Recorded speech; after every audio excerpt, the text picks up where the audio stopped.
Welcome viewers, ক্রিক Bangla channel থেকে আমি রবি আপনাদের সাথে রয়েছি। আশা করছি সমর্থন এবং ভালোবাসা পাবো। আজকে আলোচনা করব বিশ্ব মিডিয়ায় বাংলাদেশের টেস্ট জয়টাকে কিভাবে প্রকাশ করা হয়েছে, কিভাবে ফোকাস করা হয়েছে এবং বিশ্বের বড় বড় নামি দামি ক্রিকেট তারকারা তারা কে কী বলেছেন বাংলাদেশের জয় সম্পর্কে, সেই বিষয়গুলো নিয়ে একটু আলোচনা করার চেষ্টা করব।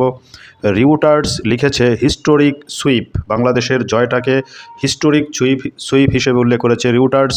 তারা লিখেছে বাংলাদেশের ঐতিহাসিক সিরিজ জয়, বিশেষ করে তারা ব্যাটিং ও স্পিন আক্রমণের এবং পেস বোলিং আক্রমণের প্রশংসা করেছে। টাইমস অফ ইন্ডিয়া তারা শিরোনাম দিয়েছে হিস্টোরিক 2-0 হোয়াইট ওয়াশ। বাংলাদেশ যে 2-0-তে পাকিস্তানকে হোয়াইট ওয়াশ করেছে, এটাকে টাইমস অফ ইন্ডিয়া লিখেছে হিস্টোরিক 2-0 হোয়াইট ওয়াশ, অর্থাৎ ঐতিহাসিক 2-0-তে হোয়াইট ওয়াশ করেছে বাংলাদেশ। বাংলাদেশের টেস্ট ক্রিকেটের বড় উত্থান বলে উল্লেখ করেছে। আসলেই তো বড় উত্থান বাংলাদেশের। পরপর 4 টেস্টে জয়লাভ করেছে, অপরাজিত 4 টেস্টে বাংলাদেশ, এবং পাকিস্তানকে দুইবার হোয়াইট ওয়াশ করেছে। তাদের মাটিতে হোয়াইট ওয়াশ করে এসেছে এবং বাংলাদেশেও তাদেরকে হোয়াইট ওয়াশ করেছে। অনেক আন্তর্জাতিক ক্রিকেট বিশ্লেষক বলেছেন বাংলাদেশ এখন আর ছোট দল নয়, টেস্টে পরিণত শক্তি। বাংলাদেশ যে এখন আর ছোট কোনো দল নয়, বড় বড় দলের মাথা ব্যথার কারণ এই বাংলাদেশ, সেটি অনেক বিশ্লেষক সেই জিনিসটাকে বলেছেন। এবারে আসি সাবেক ও বর্তমান ক্রিকেটারদের কিছু মন্তব্য নিয়ে, তারা কে কী বলেছেন বাংলাদেশের এই জয় সম্পর্কে। প্রথমেই বলি ওয়াসিম আকরাম, পাকিস্তানের কিংবদন্তি ক্রিকেটার।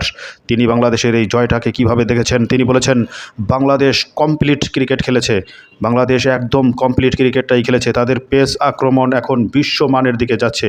নাহিদ রানা দুর্দান্ত প্রতিভা। নাহিদ রানার প্রশংসা না করে তিনি আর থাকতে পারেন না। অবশ্যই নাহিদ রানার যে তার বোলিং আক্রমণ, তার প্রশংসা অবশ্যই করতে হয়, সেটি তিনি করেছেন। রমিজ রাজা তিনি বলেছেন বাংলাদেশ নিজেদের বদলে ফেলেছে, শান্তর নেতৃত্ব অসাধারণ।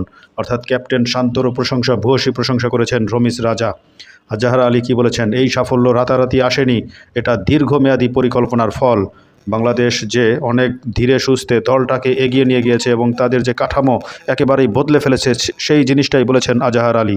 অর্থাৎ এই সাফল্যটা একদিনে আসেনি, দীর্ঘদিনের পরিশ্রমের ফল হচ্ছে বাংলাদেশের এই সাফল্য, সেটাই তিনি বলেছেন। মোহাম্মদ হাফিজ বলেছেন বাংলাদেশের কৃতিত্ব প্রাপ্য, পাকিস্তানের কাঠামোগত সমস্যা স্পষ্ট। অর্থাৎ তিনি কোনো রাগঢাক না রেখেই বাংলাদেশকে প্রশংসায় ভাসিয়েছেন এবং বাংলাদেশ যে যোগ্য দল হিসেবে জয়লাভ করেছে সেটিই তিনি উল্লেখ করেছেন মোহাম্মদ হাফিজ। নাজমুল হোসেন শান্ত এর নেতৃত্ব অনেক বিদেশি বিশ্লেষকের কাছ থেকেও প্রশংসা পেয়েছে। নাজমুল হোসেন শান্ত ইতিমধ্যেই জয়ের দিক থেকে বাংলাদেশের যত ক্যাপ্টেন রয়েছে তাদের থেকে উপরে নিজেকে তুলে ধরেছেন তিনি। সারমর্ম কথা হচ্ছে বিশ্ব ক্রিকেট এখন বলছে বাংলাদেশ টেস্ট ক্রিকেটের নতুন এক শক্তি, আর এই জয় কোনো অঘটন নয়, এটি ধারাবাহিক উন্নতির ফল। অর্থাৎ বাংলাদেশ যে হুট করে জয়লাভ করে গিয়েছে ভাগ্যক্রমে, সেটি কিন্তু নয়। সেটি অনেক বড় বড় বিশ্লেষকরা বলেছেন যে এটি আর হুট করে কোনো জয় নয়, আর এটি কোনো অঘটন নয়। বাংলাদেশ যোগ্যতর দল হিসেবে ধীরে ধীরে নিজেদেরকে প্রমাণ করেছে এবং প্রতিষ্ঠিত করেছে, তারই ফল হচ্ছে এই জয় এবং এই হোয়াইট ওয়াশ। শ্রোতা বন্ধুরা, আপনারা এই মতামতগুলোর সাথে একমত কিনা আপনাদের মতামতগুলো লিখে জানাতে পারেন এবং আমাদের চ্যানেলটাকে সাবস্ক্রাইব করে রাখতে পারেন।